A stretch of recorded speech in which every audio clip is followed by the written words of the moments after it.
Para fines comerciales, a los alimentos se les atribuyen denominaciones para distinguir su calidad o su método de procesamiento.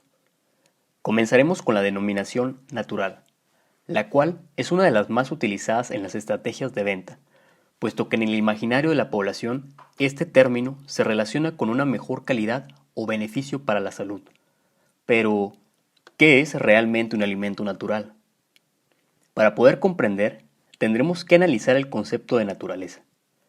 Si te preguntas a ti mismo, ¿qué es la naturaleza?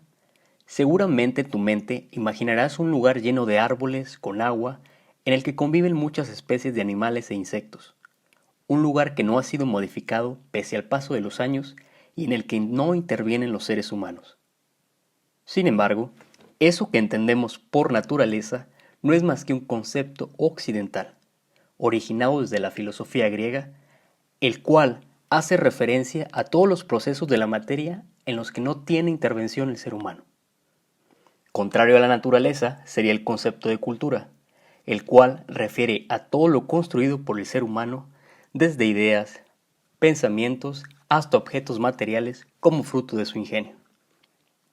Por lo tanto, erróneamente en las culturas occidentales solemos pensar que los frutos de un árbol es un alimento natural, mientras que un alimento creado por el humano, como por ejemplo un pastel, no lo es. Y sí, dije bien erróneamente, pues el concepto occidental de naturaleza no tiene sentido. Es más, hasta los filósofos y antropólogos occidentales contemporáneos se han replanteado su significado en las últimas décadas. Y es que esta corriente de pensamiento antropocéntrica, la cual visualiza al ser humano apartado y por encima del resto de las otras especies y el medio ambiente, nos ha llevado a explotar desmesuradamente los recursos naturales del planeta. La realidad es que los humanos somos parte de la naturaleza y por ende todas nuestras invenciones también lo son. La naturaleza no es un estado fijo e intacto, al contrario, está cambiando constantemente por todas las modificaciones que realizamos todos los seres vivos que la conformamos. Como prueba de que este concepto es meramente occidental, los invito a estudiar las culturas orientales como la china o la japonesa, en donde podrán constatar que no existe el concepto de naturaleza, ya que ellas perciben al ser humano como parte de un todo. Y no solo en Oriente, también algunos pueblos amerindios como los auchares que habitan en el Amazonas. De hecho, el antropólogo francés Philippe Descola, al convivir con este pueblo, se percató que los auchares conciben al Amazonas como un producto de la interacción constante del humano y el resto de las especies, cuando nosotros, con pensamiento occidental, concebimos al Amazonas como un lugar exento de interacciones humanas. Un lugar natural, entre comillas, claro. Sería absurdo pensar que los alimentos modificados por el humano no son naturales, pues en este sentido ningún alimento, o la mayoría de ellos, no serían naturales, ya que son un producto de la domesticación. Por ejemplo, el maíz que conocemos actualmente no existía miles de años atrás. Su existencia se debe a que nuestros ancestros comenzaron a cultivar el teocintle, el ancestro del maíz, y lo fueron modificando a partir de técnicas de selección que dieron origen a la mazorca de maíz. De igual manera para la mayoría de frutas y verduras comestibles que conocemos hoy en día. Así que, para evitar confusiones, deberíamos utilizar los términos correctos. Nos referimos a un alimento bruto, a todos aquellos alimentos de origen vegetal o animal inmediatamente después de la cosecha o sacrificio, los cuales no han sido sometidos a ningún proceso y por ende no contienen aditivos químicos. Por ejemplo, como se muestra en la imagen, una mazorca de maíz es un alimento bruto, pero al cocerlo y molerlo podemos hacer una tortilla, la cual ya es un alimento procesado. En sí, este término se refiere a cualquier alimento bruto o combinación de ellos que ha sido transformado a base de procesos físicos y la adición de otras sustancias tales como sal, azúcar, aceite o aditivos. Por otro lado, tenemos a los alimentos ultraprocesados, es decir, que son producidos a partir de ingredientes industriales.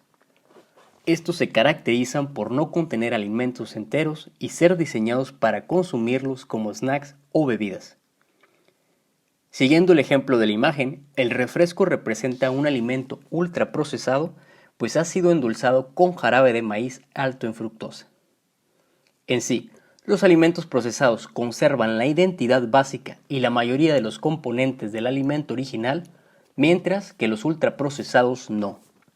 Volviendo al ejemplo, tú puedes saber que una tortilla ha sido hecha a base de maíz gracias a su textura, color o aroma, mientras que el refresco es casi imposible saber que ha sido elaborado a base de maíz, al menos que leas su etiqueta o investigues sus ingredientes.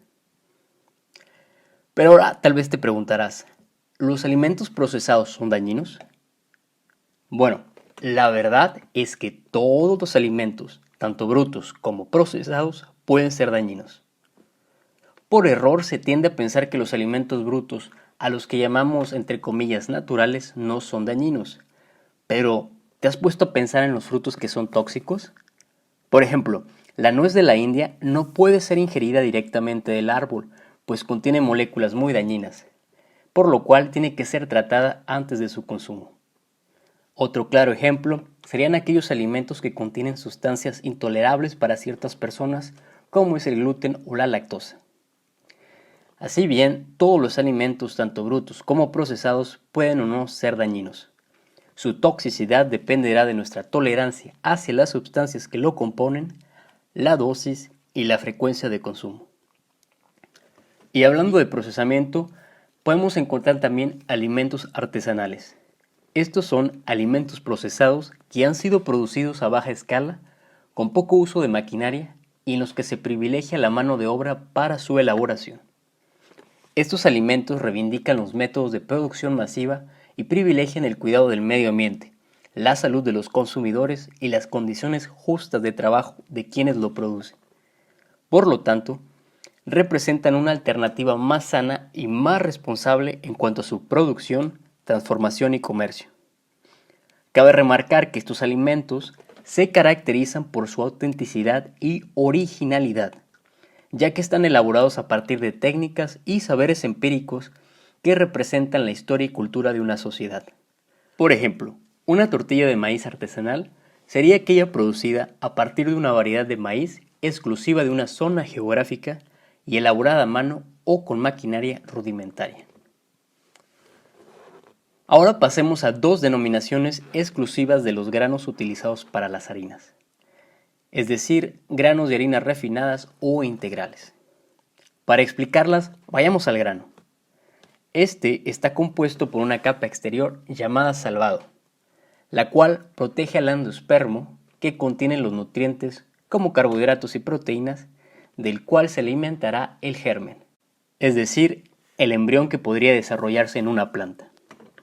Entonces, la denominación de grano o harina refinada hace alusión al producto al cual se le ha retirado casi todo su germen y la totalidad de su salvado. Las harinas refinadas son aquellas de partícula más fina que básicamente se componen de almidón sin casi nada de fibra y por ello son altamente digeribles. Por el contrario, los granos o las harinas integrales aún conservan el salvado y el germen y por lo tanto contienen más fibra, proteína, vitaminas, minerales y antioxidantes. Seguramente la denominación más famosa sea la de alimento chatarra. Con ello nos referimos a los alimentos que aportan altos niveles de azúcar, grasa saturada, sal y aditivos, pero que disponen de pocos o carecen de nutrientes esenciales para el cuerpo humano. Por ejemplo, una dona con cubierta sabor a chocolate, ojo, porque sabor a chocolate no significa que contenga chocolate, más bien se refiere a que se ha imitado el sabor al chocolate con aditivos químicos. Pero bueno, supongamos que esta dona tan rica y atractiva para la vista nos aporta alrededor de 200 calorías, pero cero nutrientes esenciales. Al contrario, una taza de caldo de papas con zanahoria nos aporta la misma energía, pero al mismo tiempo nos aporta vitaminas y minerales necesarios para el correcto funcionamiento de nuestro organismo. Por dicha razón, las personas acostumbradas a incluir muchos alimentos chatarras en su dieta, por lo general, presentan desnutrición. Y es que el punto no es aportar únicamente energía al cuerpo, sino también los nutrientes necesarios para su reparación y regulación. En pocas palabras, un alimento chatarra es aquel que llena pero no nutre. Enseguida tenemos a los suplementos alimenticios, el cual les dejo aquí la definición de lo establecido por la Ley General de Salud del México. Pero bueno, trataré este tema en un video aparte para hablar a detalle de los productos en el mercado y analizar aquellos aprobados por la ciencia. Pasemos a la denominación de alimento funcional, en la cual nos referimos a alimentos brutos o procesados que además de su valor nutritivo contienen moléculas o nutrientes que aportan algún efecto benéfico para la salud. Su denominación debe estar avalada por estudios científicos que confirmen el beneficio. Según la Asociación Americana de Dietistas, podemos encontrar 4 tipos. Primero, los alimentos funcionales convencionales, es decir, aquellos que no tienen ninguna modificación, como lo son frutas y verduras, ya que estas contienen vitaminas que nos sirven como antioxidantes. El segundo tipo serían los alimentos funcionales modificados, es decir, alimentos procesados que han sido fortificados o enriquecidos, como por ejemplo los jugos que han sido enriquecidos con vitamina C o el pan que ha sido enriquecido con omega 3. En el tercer tipo están los alimentos funcionales médicos, como fórmulas o suplementos utilizados bajo supervisión médica para manejar alguna enfermedad. Un ejemplo claro sería la fórmula libre de fenilalanina para pacientes que padecen de fenilcetonuria. Y como cuarto tipo están los alimentos funcionales para dietas especiales, en los cuales se incluyen fórmulas de leche infantil, alimentos libres de lactosa, libres de gluten o libres de azúcares. Por último, tenemos la denominación de alimento orgánico, el cual se refiere al proceso de producción más que al producto en sí mismo. Aquí les dejo por escrito una definición bastante completa establecida por la Organización Mundial de la Alimentación y la Agricultura. En pocas palabras, un alimento orgánico es aquel producido sin la utilización de fertilizantes químicos ni pesticidas xenobióticos.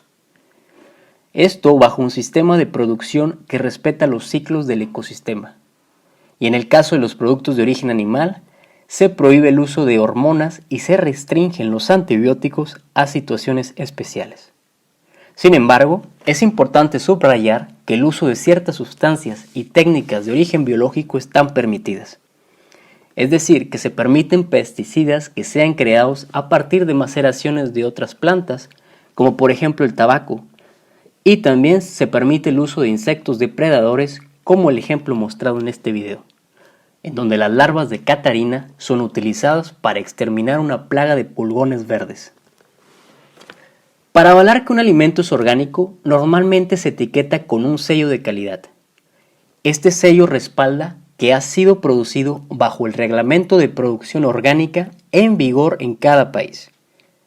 Y es importante remarcar que los reglamentos pueden variar, ya que hay países que son más estrictos que otros en cuanto a las prácticas fitosanitarias. Pero bueno, este etiquetado es un requisito para su venta en supermercados nacionales o internacionales. Sin embargo, también existen alimentos orgánicos que no están etiquetados, como es el caso de los productos de los pequeños productores campesinos. Y es que el problema es que la certificación orgánica cuesta. Y desde el punto de vista del pequeño productor, esto implica un gran gasto que no haría rentable su inversión. Yo siempre me he preguntado, ¿por qué los productos orgánicos que no dañen los ecosistemas tienen que pagar por un sello de calidad? ¿No sería mejor forzar a los productores de alimentos convencionales a etiquetar sus productos con sellos que permitan al consumidor conocer el contenido de pesticidas? En fin, una más de las ironías de la sociedad. Pero bueno, pasemos a la respuesta a la pregunta que muchos se plantean. ¿Los alimentos orgánicos son mejores? Hablando de la inocuidad de los alimentos, sí lo son, porque están libres de moléculas xenobióticas, las cuales tienen efectos adversos para la salud humana. Estas moléculas pueden ser carcinógenas, neurotóxicas o teratogénicas. Bien, aquí terminamos con las denominaciones más comunes. Solo faltó abordar los alimentos transgénicos, pero esto lo trataremos en el siguiente video. Por el momento es todo. Agradezco tu atención y espero que esta información te ayude a tomar mejores decisiones en tu alimentación.